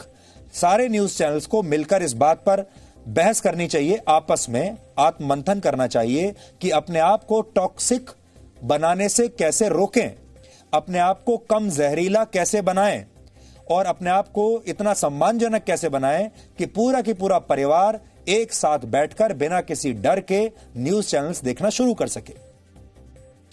अब हम आपको एक ऐसे व्यक्ति की बात सुनाते हैं जिसका दावा है कि टीआरपी रैकेट के लोगों ने उससे भी संपर्क किया था और कहा था कि अगर वो रोज शाम को रिपब्लिक टीवी देखेगा तो बदले में 400 रुपए हर महीने मिलेंगे, सिर्फ 400 रुपए। साथ ही बिजली के बिल की भरपाई की बात भी कही गई कि बिजली का बिल भी हम देंगे। इस व्यक्ति ने अपनी पहचान जाहिर न करने की शर्त पर पूरी कहानी आज हमें बताई। उसने बताया कि शुरू में मैंने टीआरपी का बैरोमीटर अपने घर में लगवा लिया था, लेकिन बाद में मैंने उसे हटाने के लिए कहा। अब हम आपको उस व्यक्ति की ही बात सुनाते हैं। इसे सुनकर आप समझ जाएंगे कि यह नकली टीआरपी का खेल कैसे खेला जाता है। और आज आप सबके लिए बहुत जरूरी है कि आप ये जो टीआरपी का घोटाला है, सबसे पहले आप इसे डिकोड कीजिए, क्योंकि ये पूरा की पूरा धंधा आपकी पसंद और नापसंद को लेकर चल रहा है, आपके लाइक्स और डिसलाइक्स को लेकर चल रहा है, और आपके जो लाइक्स हैं इन्हें बाजार में बेचा जा रहा है विज्ञापनों के लिए। अब आप पहले ये कहानी सुनिए। आप अगर बताइए कि क्या कुछ हुआ था, ये टीआरपी घोटाले की शुरुआत आपके साथ कैसे शुरुआत हुई थी? करीबन 1 साल पहले मुझे फ़ोन आया था कि भाई आपका नंबर, आपका नाम सिलेक्ट किया गया है और हाँ के उधर एक बैरोमीटर लगाना चाहते हैं। तो हमने पूछा किस टाइप का बैरोमीटर होता है, तो बोलते टीवी चैनल्स होती है जिसमें कौन आदमी कौन सी ज़्यादा चैनल देख रहा है, कौन सा न्यूज़ देख रहा है, कौन सी सीरियल्स देख रहा है, तो एक उसका बैरोमीटर होता है। तो हम आपके उधर लगाना चाहते हैं। तो हमने बोला ठीक है लगाइए। तो हमारा नाम सिलेक्ट हुआ। हमने पूछा हमारा फ़ायदा क्या होगा, तो उन्होंने बोला कि हम आपसे मिल के बताएंगे और उन्होंने बताया कि भाई आपके उधर जो लाइट बिल आएगा या जो भी आएगा हम पे करेंगे, बट आपको मीटर अगर हम लगाएंगे तो आपको बेनिफिट होगा। तो हमने परमिशन दिया लगाने का। ये कब की बात है? ये करीबन 1 साल हो गया सर। उसके बाद क्या हुआ? आपने मीटर लगाया नहीं? हमने मीटर लगवाया। उसके बाद करीबन आज से लॉकडाउन के पहले एक हमें इंसान ने कांटेक्ट किया कि भाई आपसे मिलना चाहते हैं रिगार्डिंग दिस बैरोमीटर के बारे में। और हमने बोला क्या मैटर है, तो बोला आपसे मिलना चाहते हैं आपका बेनिफिट के लिए। बोला ठीक है आइए मिलिए। तो कोई विशाल भंडारी करके नाम का शख्स था जो हमें मिला था। तो उन्होंने बोला करीबन के आई थिंक मुझे लगता है फरवरी में कि भाई आप स्पेशल 1-2 चैनल का नाम है मैं आपको देता हूँ, आप चैनल देखिए जिससे आपका बेनिफिट होगा करके। तो फिर हमने बोला क्या बेनिफिट है, तो बोलता है हम आपको पर मंथ आपको 400 रुपये देंगे और आप रिपब्लिक भारत देखिए आप, और ख़ास करके आप प्राइम टाइम देखिए तो हम आपको हर महीने आपको 400 रुपये देंगे। अच्छा, तो आपसे विशाल भंडारी ने रिपब्लिक टीवी, रिपब्लिक भारत इस चैनल का नाम लिया? हाँ जी, पर्सनली उसने चैनल का नाम लिया कि आप खास करके प्राइम टाइम देखिए। अर्नव गोस्वामी का एक शो आता है वो आप देखिए, और करीबन 2 घंटा आप दिन में कम से कम चैनल देखिए रिपब्लिक भारत। और इसके बदले में वो आपको क्या पैसे देना चाहते थे? वो मुझे 400 में खरीदना चाहते थे सर, बट ये पॉसिबल नहीं है। हम अच्छे घर के लोग हैं, खाते पीते खानदान से है। तो आपने क्या किया उसके बाद? हमने बोला कि हमको ऐसे में कोई इंटरेस्ट नहीं है। और आपको बता दूं मैं थोड़े दिन महीने पहले हमने इसको निकाल दिया था। हमने बोला आपको चाहिए हम 1-2 रेफरेंस देंगे, आप उधर लगाइए, बट शायद मुझे पता नहीं आके क्या हुआ है करके। तो आपने उसके बाद बैरोमीटर अनइंस्टॉल करवा दिया? या 100% इंस्टॉल करवा दिया, बिकॉज हम कोई अच्छे घर से लोग हैं, हम कोई 400 के बिकाऊ नहीं बैठे यहाँ पे।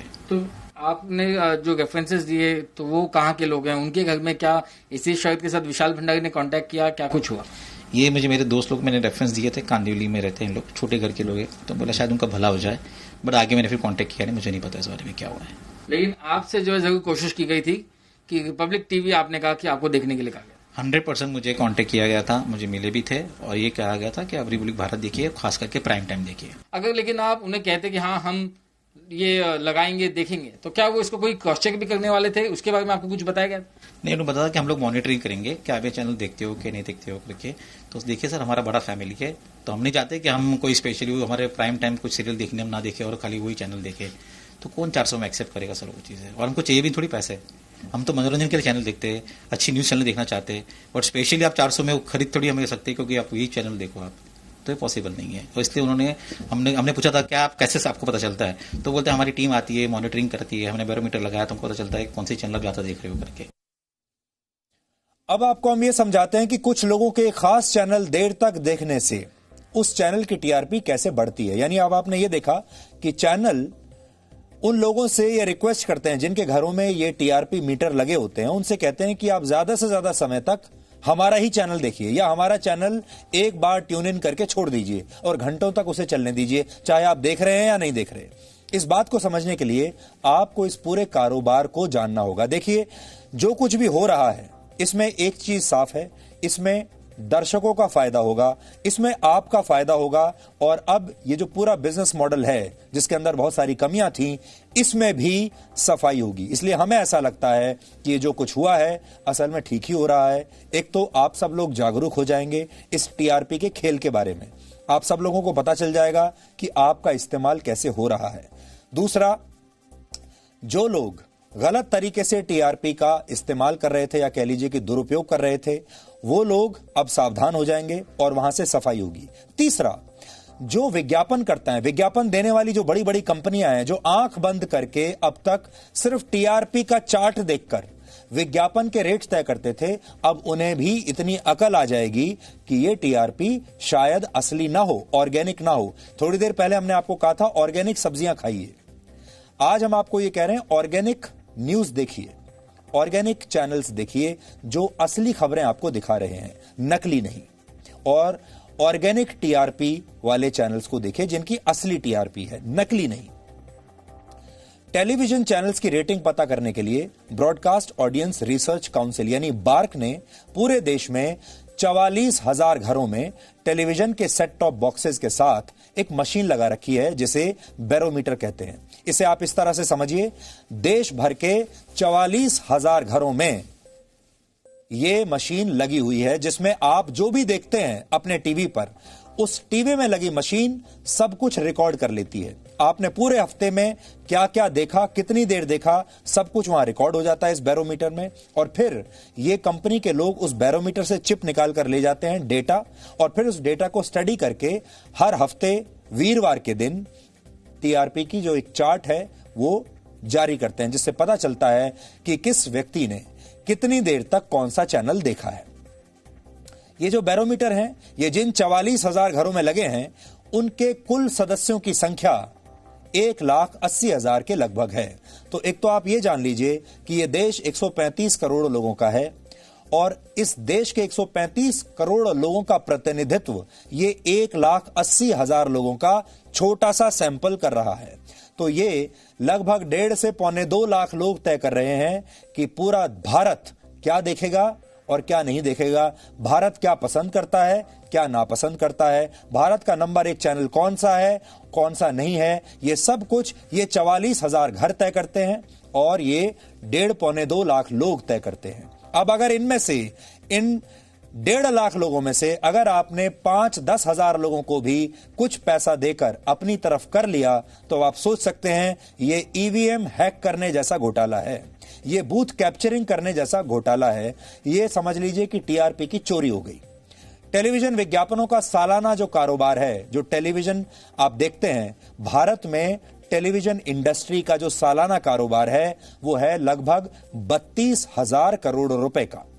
और इसे अगर हम इन 1,80,000 लोगों के बीच में बांटें 32,000 करोड़ को, तो एक व्यक्ति जो टीआरपी मीटर वाले टीवी को देख रहा है या टीआरपी मीटर वाले घर में रह रहा है, उसकी पसंद या नापसंद, उसकी लाइक या डिसलाइक की कीमत होती है 17,77,777 रुपए।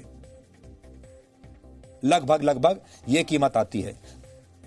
अब आप कल्पना कर सकते हैं कि जो व्यक्ति 400 से 500 रुपए में कोई खास चैनल चलाने के लिए तैयार हो जाता है, वो 17,77,777 रुपए के विज्ञापन के कारोबार को प्रभावित करता है।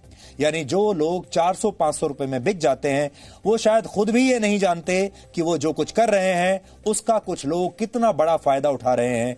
ये जो लोग 500 रुपए में ये सब करने के लिए तैयार हो गए, ये खुद नहीं जानते कि असल में इनकी कीमत 17 लाख रुपए है, और 17 लाख रुपए का काम इन्होंने 500 रुपए में करके लोगों को दे दिया। इस बिजनेस को आप समझिए, ये एक बहुत बड़ा बिजनेस है, और इसे अब तक हमारे देश में लोगों से छुपा कर रखा गया है। जो विज्ञापन देने वाली कंपनियां हैं, यानी एडवर्टाइजर हैं, जो चैनल चलाने वाले लोग हैं, उन्होंने कभी भी आपको यह बताया नहीं कि विज्ञापन की दर क्या होती है, विज्ञापन कैसे दिए जाते हैं, ये टीआरपी कैसे नापा जाता है, और इसके बारे में कभी भी कोई ट्रांसपेरेंसी रखी नहीं गई।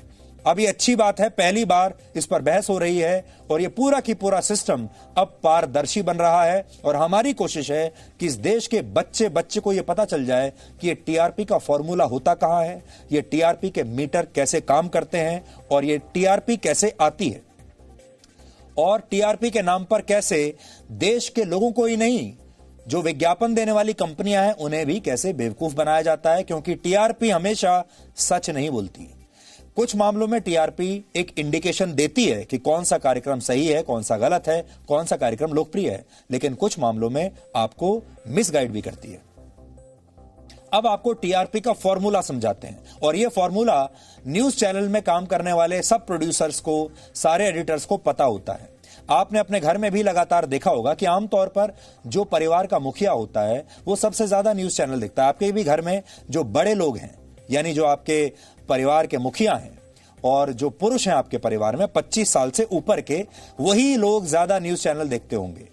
नौजवान जो हैं और छात्र, वो अक्सर या तो स्पोर्ट्स चैनल देखते हैं, नहीं तो फिल्मों का चैनल देखते हैं, या कोई और म्यूजिक चैनल देखते हैं। जो बच्चे हैं वो किड्स चैनल देखते हैं, यानी कार्टून चैनल देखते हैं। और परिवार की जो महिलाएं हैं वो ज्यादातर एंटरटेनमेंट चैनल देखना पसंद करती हैं, यानी सीरियल्स वगैरह देखना पसंद करती हैं। ये कुल मिलाकर हमारे हर घर की कहानी है।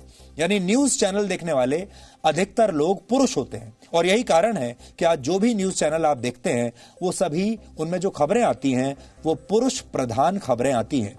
इस तरह का कंटेंट आपको दिखाया जाता है जो पुरुषों की पसंद को ध्यान में रखकर बनाया जाता है, जो पुरुषों को अच्छा लगे। जो कार्यक्रम बनते हैं वो भी पुरुषों के हिसाब से ही बनते हैं। इस कारण ऐसी स्थिति बन चुकी है कि अगर आप कोई न्यूज चैनल अपने परिवार के बच्चों के साथ बैठकर देखना भी चाहें तो आप देख नहीं पाएंगे, क्योंकि आपके घर की महिलाएं बोर हो जाएंगी, बच्चे भी बोर हो जाएंगे, युवा भी बोर हो जाएंगे, क्योंकि वो जानते हैं कि इसमें हमारे काम का कुछ नहीं आ रहा, हमारा इसमें इंटरेस्ट ही नहीं है। क्योंकि जिस तरह चीख चिल्लाकर, नाच गाकर खबरें दिखाई जाती हैं और जो खबरों का सिलेक्शन होता है उसे कोई भी अपने बच्चों के साथ देखना नहीं चाहेगा, परिवार के साथ देखना नहीं चाहेगा। जी न्यूज पर हम हमेशा इस बात का ध्यान रखते हैं कि हमारा जो कार्यक्रम है, हमारा चैनल है, वो पूरा परिवार देखे, महिलाएं भी देखें, बच्चे भी देखें, युवा भी देखें।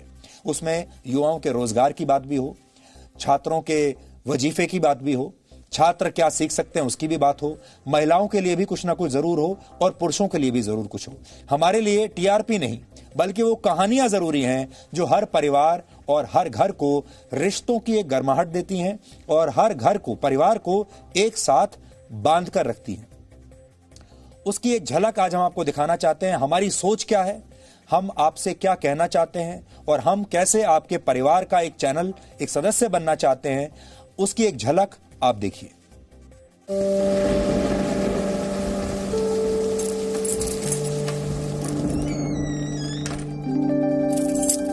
ये मेरे पापा हैं। हो सकता है ये कुछ बातें भूल जाते हैं,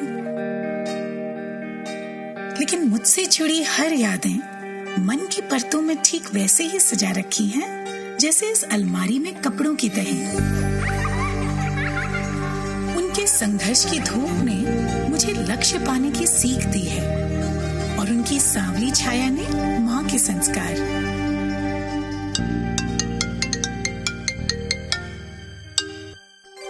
प्रणाम पापा। जीते रहो। आज तो हाँ पता है, आज आपके लिए बहुत स्पेशल दिन है। आज मैं आपको बहुत मिस कर रही हूँ पापा। इतिहास में ऐसा पहली बार हो रहा है जब लेफ्टिनेंट के परिवार वाले पासिंग आउट परेड का हिस्सा नहीं बन पाए, लेकिन कोरोना काल में 130 करोड़ भारतीय उनसे यही कहना चाहते हैं, विजयी भव। पापा कहते हैं कि संभव की सीमा जानने के लिए असंभव से आगे निकलना पड़ता है और योद्धा वही है जिसके मन में गौरवशाली परंपराओं के लिए सम्मान हो और जिसके कंधों पर अपने देश का अभिमान हो। Ladies and gentlemen, lieutenant Anjali Kumar. Zee News, परंपरा संस्कारों की। तो यह है जी न्यूज आपके लिए, और हमारी हमेशा ये कोशिश रहती है कि हम आपके परिवार का एक सदस्य बनकर आपके साथ रहें और आपके हर सफर में आपके हम सफर बने।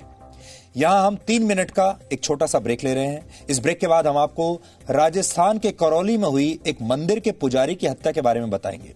राजस्थान में इस पुजारी को जिंदा जलाकर मार दिया गया, लेकिन हमारे देश में इस हत्याकांड की ना तो कोई बात कर रहा है, ना मीडिया दिखा रहा है और ना ही नेताओं की दिलचस्पी इसमें है।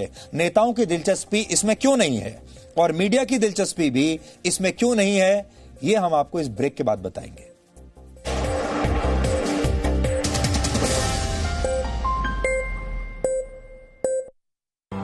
परिवार की आशाएं बेड़ियां बनेंगी या पंख, चुनना आपको है। समय की धड़कन नहीं बदलती, समय के साथ हम बदलते हैं।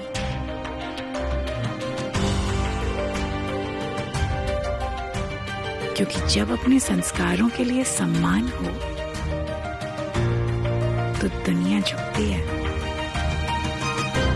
जी न्यूज, परंपरा संस्कारों की। सपने एक स्पर्श से जगते हैं। कहते हैं ना, पहला कदम ही सफलता की सीढ़ी बनता है। Yes, I know. How can I forget that? अरे दिव्या, कितना टाइम लगेगा यार? मम्मा मेरा होमवर्क।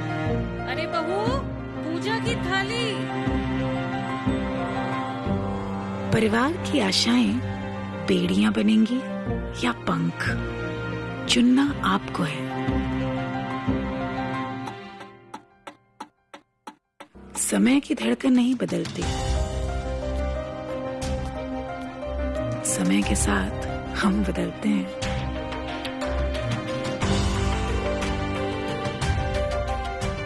क्योंकि जब अपने संस्कारों के लिए सम्मान हो तो दुनिया झुकती है। जी न्यूज़, परंपरा संस्कारों की।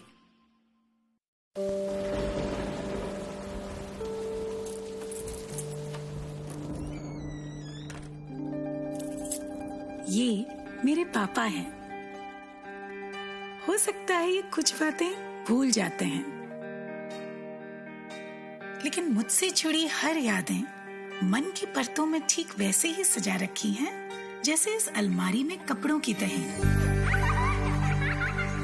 उनके संघर्ष की धूप ने मुझे लक्ष्य पाने की सीख दी है और उनकी सांवली छाया ने माँ के संस्कार।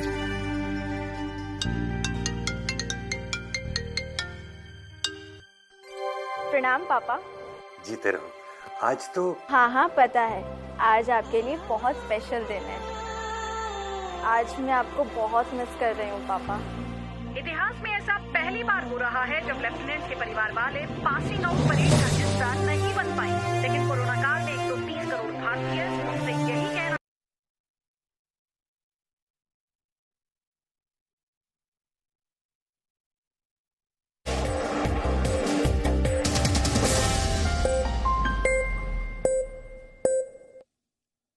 राजस्थान में एक पुजारी की निर्मम हत्या के बारे में हम आपको आज बताएंगे, जैसा कि हमने आपको ब्रेक से पहले बताया था। लेकिन उससे पहले हम टीआरपी घोटाले पर आपके साथ थोड़ी सी चर्चा और करना चाहते हैं। टीआरपी घोटाले की पड़ताल के दौरान आज हमें एक ऐसा व्यक्ति भी मिला जिसे बॉक्स सिनेमा नाम के चैनल को लगाकर रखने के लिए कहा गया था, क्योंकि हमने जब इस पूरे मामले की जांच की, हमारे रिपोर्टर्स भी अलग अलग लोगों से मिले, उन घरों में गए जहां पर ये टीआरपी मीटर्स लगे हुए थे और उनसे हमने बात की। जिस लड़के से हमने बात की है उसे इसके बदले हर महीने गूगल पे पर पैसा दिया जाता था, इसका भुगतान किया जाता था, और उससे भी आज हमने बात की है। आप सुनिए। आपके घर पर बैरोमीटर कब से इंस्टॉल हुआ, कैसे हुआ और कैसे इस घोटाले में कहीं ना कहीं आप जाने अनजाने में शामिल हुए? मैं कॉल आया था मुझे बैरोमीटर से, विविध भारती से कहा गया था कि आपके घर पे आपका नाम सिलेक्ट हो गया है, सर्वे हुआ था, वहाँ पर आपका नाम सिलेक्ट हो गया है, आपके घर पे अब मीटर लगेगा, तो उससे आपको महीने के 300 रुपए मिलेंगे। मैं बोला ठीक है चलेगा। तो वहाँ पर वो पांडे जी करके आए, उन्होंने मीटर लगाया। कब? कुछ आज से 2 से 3 साल पहले। ठीक है। मीटर लगाया, उसके बाद वो शायद निकल गए कंपनी से, या उनका जगह चेंज हो गया, वो मुझे नहीं पता। उसके बाद वहाँ से फिर दूसरे लोग आए, उनका नाम था दिनेश विश्वकर्मा, वो भी कुछ दिनों में चले गए। फिर विशाल आए, तो वो मेरे को 1 महीने तो नॉर्मल चला। उसके बाद वो बोलते हैं कि मैं आपको कुछ पैसे दूंगा और कुछ चैनल चलाने रहेंगे इससे आपको। कौन? विशाल भंडारी। विशाल भंडारी। वो चैनल का नाम था बॉक्स सिनेमा। वो हर महीने मुझे उसके 400 रुपए देते थे चलाने के। वो करीबन 3 से 4 महीने चला था। तो आप सोचिए, 400 रुपए में ये टीआरपी, ये कम से कम एक घर आप बता सकते हैं कि ये बिक गया 400 रुपए महीने में।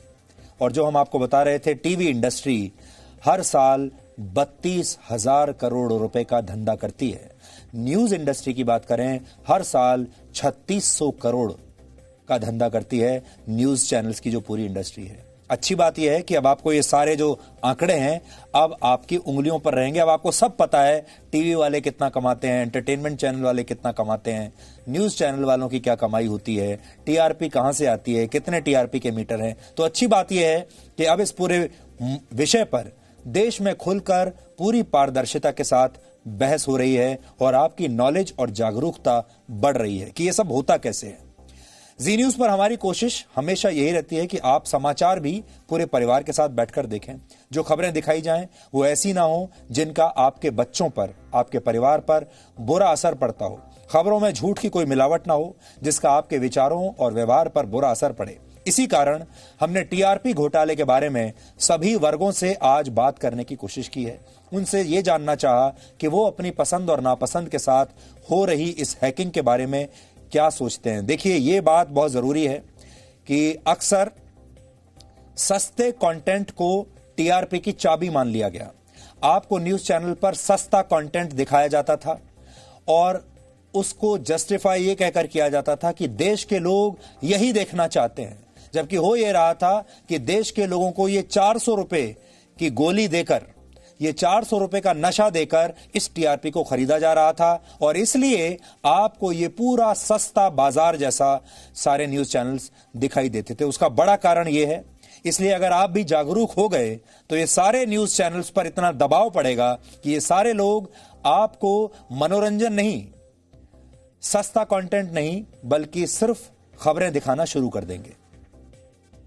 इस मामले में मैं एक एग्जाम्पल तो जरूर लाऊंगी, वो है कि कुछ दिन पहले सुशांत सिंह राजपूत का जो डेथ केस आया था, वहां पर ऐसा कोई मुद्दा हमारे सामने नहीं था कि उसने ही वॉज कम्प्लीटली मर्डर्ड और ऐसा, लेकिन हमारा जो ऐसा सो कॉल्ड नेशनल चैनल्स है और उनके जो जाने माने पत्रकार है जो हमेशा कहते रहते हैं कि नेशन वांट्स टू नो, उन्होंने कह दिया कि और कंप्लीट ऐसा सेटअप कर दिया, पूरे जो देश है जो उन्हें देखते हैं, उन्हें सुनते हैं, उनके बातें करते हैं, पूरा के पूरे उन्होंने कह दिया, पूरा देश ऐसा सोचने लगा कि Sushant was completely murdered, he was brutally murdered by this gang और दोस गैंग। मुझे लगता है कि हम लोग कस्टमर्स हैं, हम लोग पे कर रहे हैं, तो ये तो मिनिमम डिसेंसी होता है कि वो जेन्युइन न्यूज हम लोग को दे, क्योंकि हमको अब ये दिख रहा है तो हम ये सारा घोटाला सामने आया तो हम देख पा रहे हैं कि ये कोई वो स्कैम है, मतलब वो टीवी ने ऐसे जो मन चाहा वो कोई एजम्पशन को ऐसे स्प्रेड कर दिया कि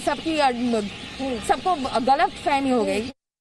यूनिवर्सल में एक ऐसा न्यूज है ना, वो सुधीर चौधरी सर का जो बोलने का स्टाइल है और जो मोटिवेट करते हैं ना सर, वो रियल। अभी मैंने रात को बाबा का ढाबा आई थिंक मैंने जस्ट अभी फेसबुक पे देखा था, अभी कुछ देर पहले आई थिंक 9 PM के करीब में, तो 9 AM के करीब में, तो उस टाइम में वो पूरा चीज़ दिखा रहे थे कि असली टीआरपी क्या होता है।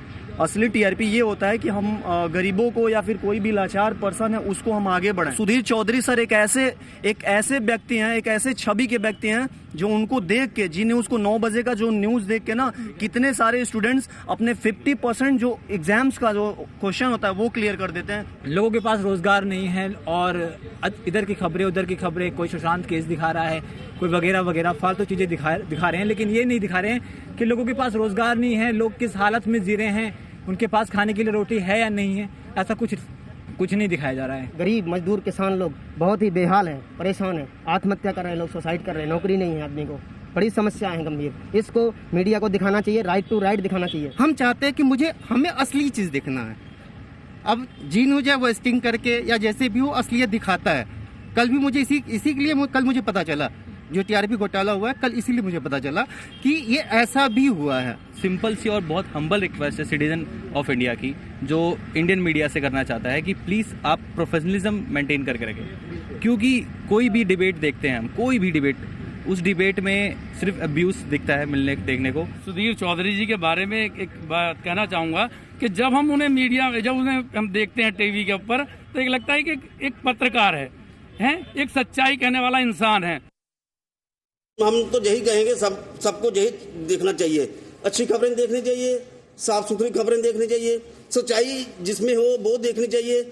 जी न्यूज में सच्चाई ही सच्चाई है। जैसे हमारे जी न्यूज चैनल है, 26 सालों से हमारी सेवा कर रहा है और स्पष्ट और स्वच्छ खबरें जो बताता है, हमें ऐसे चैनल चाहिए। ये एक पूरे हिंदुस्तान के लिए एक शर्मनाक बात है। और आज तो फिर लोकतंत्र पे जो चौथा स्तंभ है लोकतंत्र का, फिर इस पे कैसे विश्वास किया जाएगा? ये एक बहुत बड़ा स्कैम है और मीडिया को जो है वो बदनाम ऐसे ही जो है वो मीडिया हाउसेस कर रहे हैं, जो आज सारी मीडिया के ऊपर एक क्रेडिबिलिटी जो है के ऊपर एक प्रश्न चिन्ह लग रहा है ऐसे लोगों की वजह से। तो हम चाहते हैं कि आप न्यूज के ऊपर, न्यूज चैनल्स के ऊपर खुलकर बहस कीजिए, अपनी बात लोगों तक रखिए। न्यूज चैनल्स तक भी आप अपनी बात जरूर पहुंचाइए कि आपको देश के न्यूज चैनल्स में क्या परेशानी लगती है, क्या आपको समस्या लगती है? हमारे देश के जो न्यूज चैनल्स हैं वो कैसे अपने आप को सुधार सकते हैं? हमें लगता है इस पर अब सही समय आ गया है कि इस पर पूरे देश में एक बहस होनी चाहिए। और अगर दर्शकों का दबाव पड़ा, अगर आप सब ने अपना दबाव बना दिया, तो ये सारे के सारे न्यूज चैनल्स अपने आप को, जो इनकी कमियां हैं उन्हें सुधार लेंगे और जो सारी बातें आपको पसंद नहीं हैं वो सब बातें इन न्यूज चैनल से दूर हो जाएंगी। आपने देखा होगा, आपको हर वक्त, हर मिनट, हर सेकंड ब्रेकिंग न्यूज नहीं देखना है। देश के सारे लोग कहते हैं कि हम ब्रेकिंग न्यूज देख देख कर थक चुके हैं और जिन खबरों को ब्रेकिंग न्यूज के नाम पर दिखाया जाता है वो ब्रेकिंग न्यूज होती भी नहीं है। लेकिन फिर भी हर चैनल आपको सिर्फ ब्रेकिंग न्यूज दिखाता है 24 घंटे लगातार। ऐसा क्यों होता है? कभी आपने ये सोचा है? अब आपका समय है, आपको इसके खिलाफ विद्रोह करना चाहिए, बताना चाहिए आपको कि हमें ये ब्रेकिंग न्यूज वाली पत्रकारिता नहीं चाहिए। न्यूज चैनल्स को थोड़ा शांत होने की जरूरत है। न्यूज चैनल्स को थोड़ा सा रुक कर सोचने की जरूरत है कि वो किस तरह के राष्ट्र का निर्माण करना चाहते हैं, किस तरह के समाज का निर्माण करना चाहते हैं। वो चाहते हैं कि हर घर में, हर परिवार में हिंसा होने लगे। वो चाहते हैं कि हर परिवार सिर्फ मार पिटाई वाला, चीखने चिल्लाने वाला डिबेट देखे और अपने मन में, अपने दिमाग में जहर भर ले। या फिर वो ये चाहते हैं कि हर परिवार, हर समाज शांति से सकारात्मक खबरें भी देखे और जीवन में आगे कैसे बढ़ना है उसके बारे में भी कुछ सीखे। यानी सब कुछ नकारात्मक नहीं, सकारात्मक भी दिखाना चाहिए। ये एक बहस है, लेकिन ये बहस न्यूज चैनल्स को नहीं, आपको करनी है और इसकी शुरुआत आप अभी से कर दीजिए। कहते हैं सच परेशान हो सकता है लेकिन पराजित नहीं। आपको याद होगा, इसी साल मार्च के महीने में हमने आपको जम्मू से जमीन जिहाद पर एक खबर दिखाई थी। हमने आपको बताया था जम्मू कश्मीर में रोशनी एक्ट के नाम पर 25,000 करोड़ रुपए का जमीन घोटाला किया गया है। जब हमने ये खबर आपको दिखाई तब हमारे देश के कुछ लोगों को यह सच बहुत चुभ गया था और पूरा टुकड़े टुकड़े गैंग जी न्यूज का दुश्मन बन गया था। यहां तक कि जम्मू से जमीन जिहाद की खबर दिखाने पर मेरे खिलाफ, जी न्यूज के खिलाफ केरल में गैर जमानती धाराओं में FIR भी दर्ज कर ली गई थी। लेकिन आज सारी परेशानियों के बावजूद जी न्यूज का सच और आपका सच विजयी हुआ है। जम्मू कश्मीर हाईकोर्ट ने रोशनी एक्ट की आड़ में हुए इस 25,000 करोड़ रुपए के घोटाले की जांच CBI को सौंप दी है। CBI जांच का आदेश देते हुए जम्मू कश्मीर हाईकोर्ट ने कहा है कि रोशनी एक्ट पूरी तरह से असंवैधानिक था। करीब 8 महीने पहले जब हमने इस घोटाले की जांच की थी तो हमें हैरान करने वाली जानकारियां मिली थी। इनके मुताबिक 2001 में रोशनी एक्ट नाम के एक कानून के तहत सरकारी जमीनों पर अवैध कब्जा करने वालों को ही इन जमीनों का असली मालिक बना दिया गया था। ये एक बहुत बड़ा जमीन घोटाला था जिसमें अवैध कब्जा करने वालों को बेशकीमती सरकारी जमीनें कौड़ियों के भाव बेच दी गई थी। हम आपको 11 मार्च की अपनी वो रिपोर्ट आज दिखाते हैं जब हमने जम्मू में चल रहे इसी जमीन घोटाले के बारे में आपको बताया था। सरकारी जमीन पर मालिकाना हक देने वाले रोशनी एक्ट के तहत जम्मू में 25,000 लोग बसा दिए गए, जबकि कश्मीर में 5,000 लोग बसाए गए। सबसे ज्यादा हैरान करने वाली बात यह है कि हिंदू बाहुल जम्मू में जिन 25,000 लोगों को सरकारी जमीन का कब्जा दिया गया, उनमें से करीब 90% लोग मुसलमान थे, मुस्लिम थे। आज हम आपको आंकड़े दिखाएंगे और ये आंकड़े शायद आपकी नींद को तोड़ देंगे। सवाल यह है कि अगर रोशनी एक्ट सिर्फ अवैध कब्जे वाली सरकारी जमीनों पर मालिकाना हक वैध करने के लिए था, तो फिर हिंदू बाहुल जम्मू की जमीनों पर करीब 90% मामलों में सिर्फ मुसलमानों को ही कब्जा क्यों दिया गया? हम यहां पर किसी धर्म विशेष के खिलाफ नहीं हैं, बिल्कुल भी नहीं है, और हम भी उतने ही धर्मनिरपेक्ष हैं जितना यह देश धर्मनिरपेक्ष है, जितना आप सब धर्मनिरपेक्ष हैं। और धर्मनिरपेक्षता का मतलब यह है कि किसी खास धर्म को अहमियत ना देना, सबको बराबरी के दृष्टि से देखना। यहां हमारा मुद्दा यह है, हम ये नहीं कह रहे कि धर्म विशेष के लोगों को फायदा दिया गया। उससे भी बड़ा मुद्दा यह है कि हर धर्म को बराबरी का दर्जा नहीं दिया जा रहा, हर धर्म को बराबरी की दृष्टि से देखा नहीं जा रहा। एक धर्म को ज्यादा महत्व मिल रहा है और दूसरे धर्म को कम महत्व मिल रहा है, और यह धर्मनिरपेक्षता नहीं हो सकती। सवाल यह है कि क्या यह जम्मू की हिंदू बाहुल आबादी को मुसलमान आबादी से बदलने की साजिश थी, और क्या सरकारों ने बहुत सोच समझकर ऐसे कानून बनाए जिनसे जम्मू की डेमोग्राफी को बदला जा सके। तो आज हमें इस बात का बहुत संतोष है कि जो मुहिम हमने शुरू की थी आज वो अपने अंजाम तक पहुंच गई। अब हम उम्मीद करते हैं कि सीबीआई इसकी अच्छे से जांच करेगी और जो सच है वो पूरे देश के सामने आएगा। वहां के नेताओं ने जो नाइंसाफी की, वहां के लोगों के साथ क्या पूरे देश के साथ जो नाइंसाफी हुई है वो अब सही होगी, वहां पर न्याय होगा। और एक मीडिया का जो असली रोल है वो यही होना चाहिए। अब आज का सवाल, आज आपको यह बताना है कि भारत में पहला डाकघर कहां शुरू किया गया था। आप इस पर रिसर्च कीजिए और ब्रेक के बाद हम आपको इस सवाल का सही जवाब बताएंगे।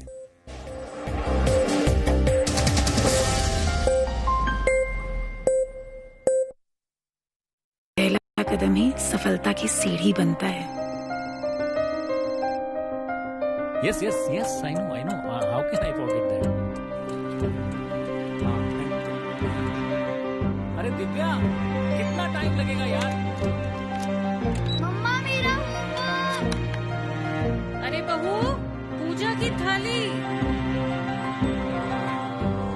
परिवार की आशाएं बेड़ियां बनेंगी या पंख, चुनना आपको है।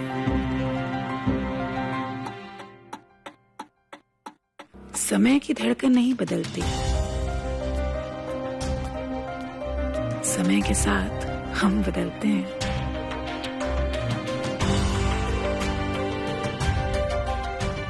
क्योंकि जब अपने संस्कारों के लिए सम्मान हो तो दुनिया झुकती है। जी न्यूज़, परंपरा संस्कारों की।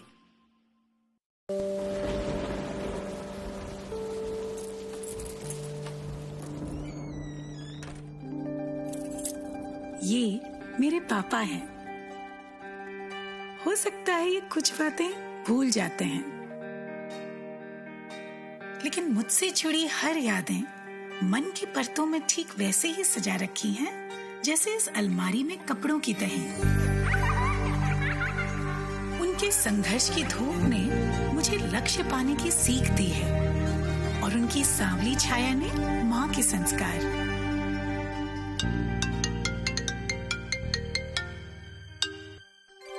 प्रणाम पापा। जीते रहो। आज तो हाँ पता है, आज आपके लिए बहुत स्पेशल दिन है। आज मैं आपको बहुत मिस कर रही हूँ पापा। इतिहास में ऐसा पहली बार हो रहा है जब लेफ्टिनेंट के परिवार वाले पासिंग आउट परेड का हिस्सा नहीं बन पाए, लेकिन कोरोना काल में 130 करोड़ भारतीय उनसे यही कहना चाहते हैं, विजयी भव। पापा कहते हैं कि संभव की सीमा जानने के लिए असंभव से आगे निकलना पड़ता है और योद्धा वही है जिसके मन में गौरवशाली परंपराओं के लिए सम्मान हो और जिसके कंधों पर अपने देश का अभिमान हो। Ladies and gentlemen, lieutenant Anjali Kumar. Zee News, परंपरा संस्कारों की। सपने एक स्पर्श से जगते हैं। कहते हैं ना, पहला कदम ही सफलता की सीढ़ी बनता है। Yes, I know. How can I forget that?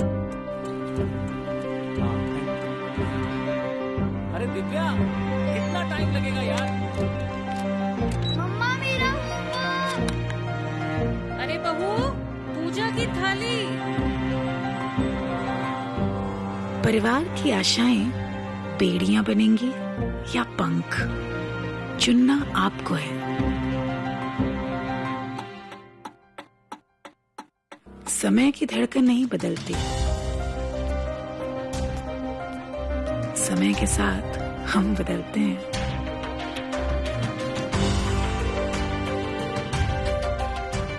क्योंकि जब अपने संस्कारों के लिए सम्मान हो तो दुनिया झुकती है। जी न्यूज़, परंपरा संस्कारों की।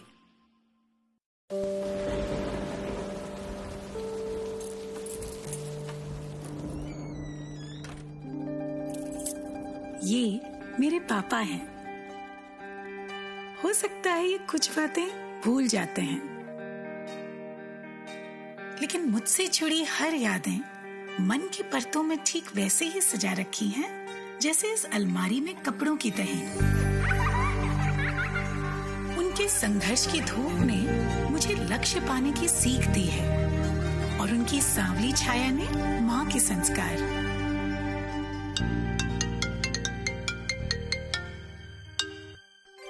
प्रणाम पापा। जीते रहो। आज तो हाँ पता है, आज आपके लिए बहुत स्पेशल दिन है। आज मैं आपको बहुत मिस कर रही हूँ पापा। इतिहास में ऐसा पहली बार हो रहा है जब लेफ्टिनेंट के परिवार वाले पासिंग आउट परेड का हिस्सा नहीं बन पाए, लेकिन कोरोना काल में 130 करोड़ भारतीय उनसे यही कहना चाहते हैं, विजयी भव। पापा कहते हैं कि संभव की सीमा जानने के लिए असंभव से आगे निकलना पड़ता है और योद्धा वही है जिसके मन में गौरवशाली परंपराओं के लिए सम्मान हो और जिसके कंधों पर अपने देश का अभिमान हो। Ladies and gentlemen, lieutenant Anjali Kumar. Zee News, परंपरा संस्कारों की।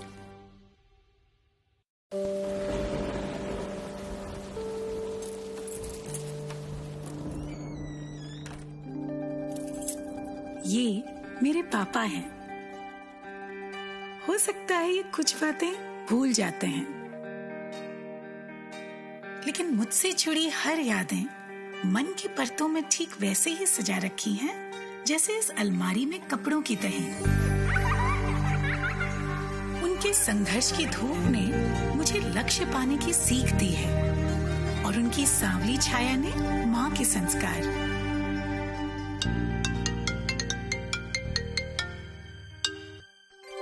प्रणाम पापा। जीते रहो। आज तो हाँ पता है, आज आपके लिए बहुत स्पेशल दिन है। आज मैं आपको बहुत मिस कर रही हूँ पापा। इतिहास में ऐसा पहली बार हो रहा है जब लेफ्टिनेंट के परिवार वाले पासिंग आउट परेड का हिस्सा नहीं बन पाए, लेकिन कोरोना काल में 130 करोड़ भारतीय उनसे यही कहना चाहते हैं, विजयी भव।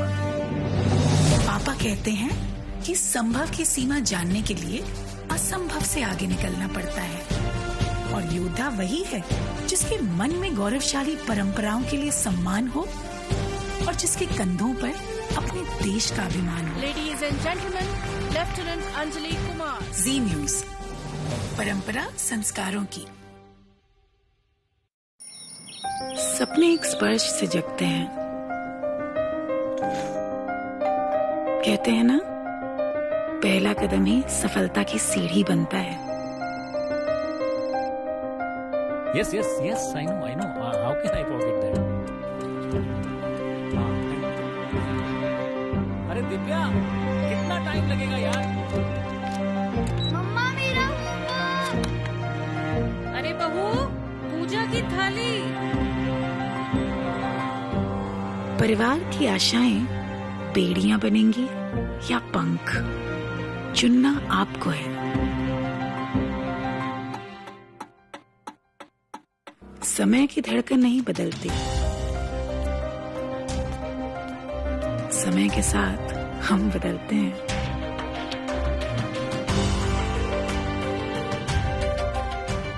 क्योंकि जब अपने संस्कारों के लिए सम्मान हो तो दुनिया झुकती है। जी न्यूज, परंपरा संस्कारों की। सपने एक स्पर्श से जगते हैं। कहते हैं ना, पहला कदम ही सफलता की सीढ़ी बनता है। Yes, I know. How can I forget that? अरे दिव्या, कितना टाइम लगेगा यार? मम्मा मेरा होमवर्क। अरे बहू, पूजा की थाली। परिवार की आशाएं बेड़ियां बनेंगी या पंख, चुनना आपको है। समय की धड़कन नहीं बदलती, समय के साथ हम बदलते हैं।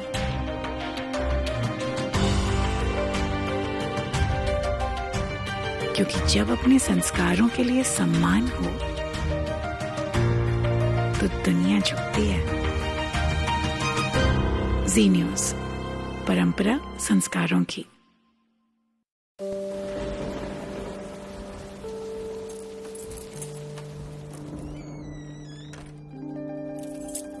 ये मेरे पापा हैं। हो सकता है ये कुछ बातें भूल जाते हैं, लेकिन मुझसे जुड़ी हर यादें मन की परतों में ठीक वैसे ही सजा रखी हैं जैसे इस अलमारी में कपड़ों की तरह। उनके संघर्ष की धूप ने मुझे लक्ष्य पाने की सीख दी है और उनकी सांवली छाया ने माँ के संस्कार।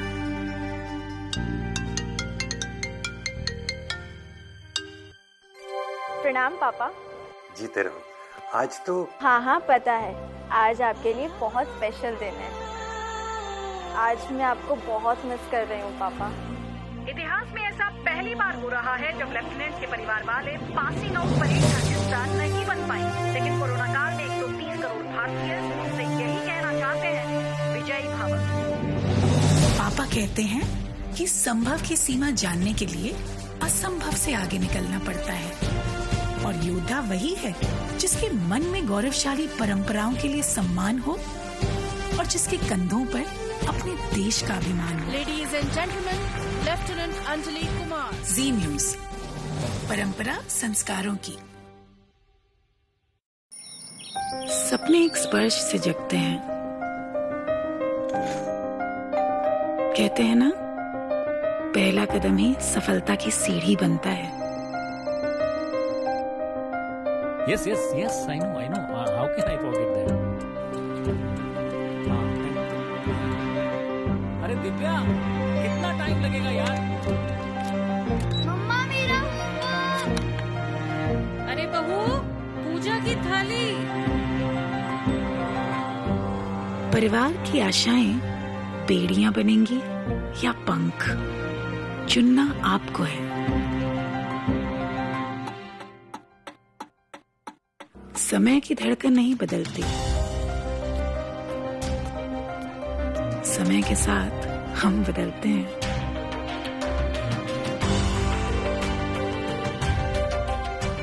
क्योंकि जब अपने संस्कारों के लिए सम्मान हो तो दुनिया झुकती है। जी न्यूज, परंपरा संस्कारों की।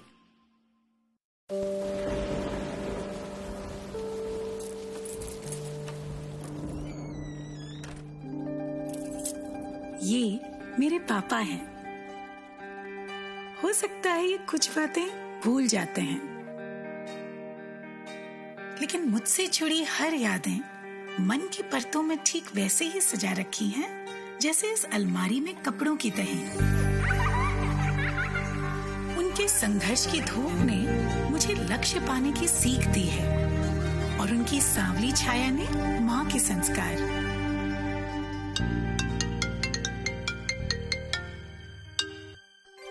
प्रणाम पापा। जीते रहो। आज तो हाँ पता है, आज आपके लिए बहुत स्पेशल दिन है।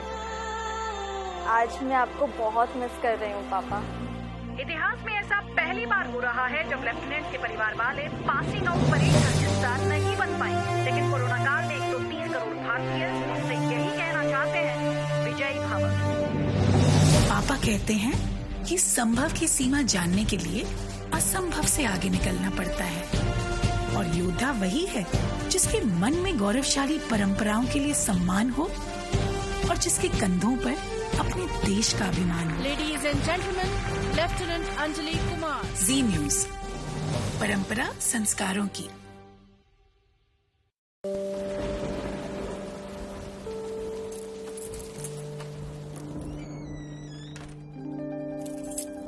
ये मेरे पापा हैं। हो सकता है ये कुछ बातें भूल जाते हैं, लेकिन मुझसे जुड़ी हर यादें मन की परतों में ठीक वैसे ही सजा रखी हैं जैसे इस अलमारी में कपड़ों की तरह। उनके संघर्ष की धूप ने मुझे लक्ष्य पाने की सीख दी है और उनकी सांवली छाया ने माँ के संस्कार।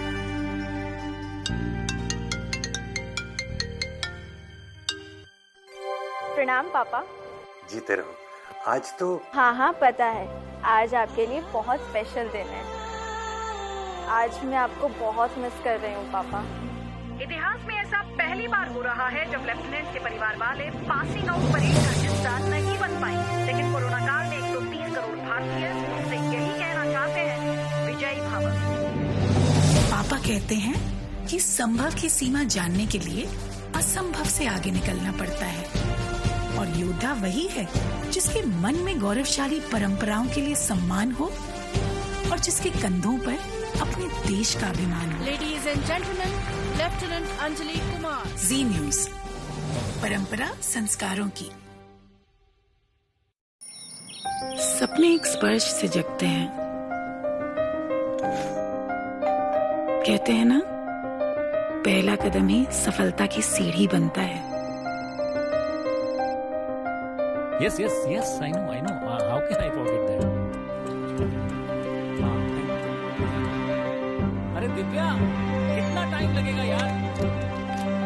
मम्मा मेरा होमवर्क। अरे बहू, पूजा की थाली।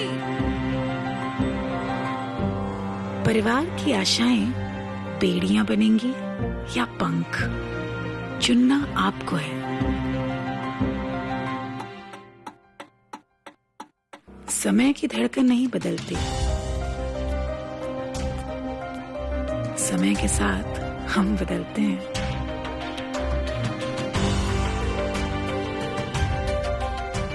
क्योंकि जब अपने संस्कारों के लिए सम्मान हो तो दुनिया झुकती है। जी न्यूज, परंपरा संस्कारों की। सपने एक स्पर्श से जगते हैं,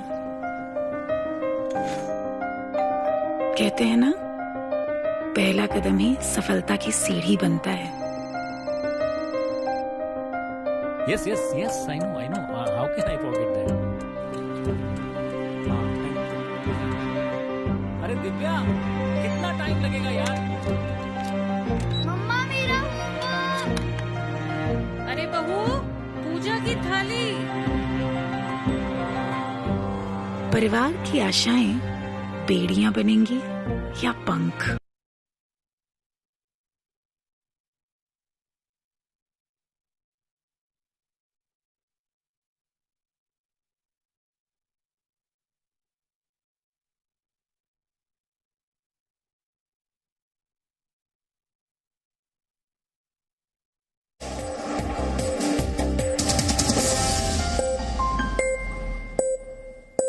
और अब आखिर में देखते हैं कि आज के इतिहास में क्या लिखा है। वर्ष 1949 में आज ही के दिन भारत में टेरिटोरियल आर्मी यानी प्रादेशिक सेना का गठन किया गया था।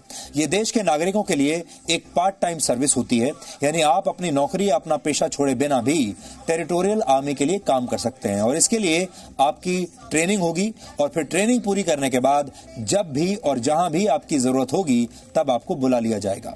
टेरिटोरियल आर्मी ने वर्ष 1962, 65 और 1971 के युद्ध में हिस्सा लिया था। भारतीय क्रिकेट टीम के पूर्व कप्तान कपिल देव को वर्ष 2008 में और महेंद्र सिंह धोनी को वर्ष 2011 में टेरिटोरियल आर्मी में लेफ्टिनेंट कर्नल की ऑनरेरी रैंक यानी मानद रैंक दी गई थी। वर्ष 1945 में आज ही के दिन मशहूर सरोद वादक उस्ताद अमजद अली खान का जन्म हुआ था। उनके पिता उस्ताद हाफिज अली खान ग्वालियर राज दरबार के मशहूर संगीतकार थे।